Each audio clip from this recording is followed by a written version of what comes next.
খোকনের বায়না। আমডাঙ্গা গ্রামে সকাল শুরু হলো পাখির ডাকে। খোকন উঠে বলল, আজ হাটবার, আমি বাবার সঙ্গে যাব।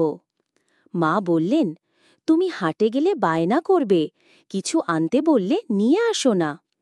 খোকন কাঁদো কাঁদো মুখ করে বলল, না মা, এবার কিছু চাইব না, শুধু ঘুরে দেখব। বাবা সঙ্গে করে খোকনকে নিয়ে গেলেন। হাটে পৌঁছে খোকনের চোখ বড় বড়। ফল, খেলনা, মিঠাই, গরু, ছাগল সবই যেন এক আশ্চর্য জগৎ। হঠাৎ খোকন এক আলাপি হাঁস দেখে বলল, বাবা, ওই হাঁসটা কথা বলে, ওকে কিনে দাও না।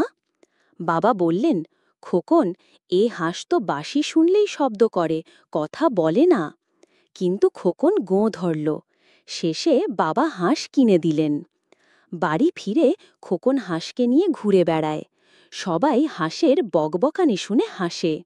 দাদু হাঁসকে নাম দিলেন নাটক। রাতে খোকনের ঘুম হয় না, হাঁস ক্যা ক্যা করে।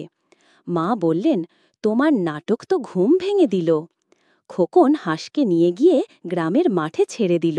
বলল, নাটক, তুমি খুব ভালো, কিন্তু রাতে কথা বলো না। সবাই হাসে।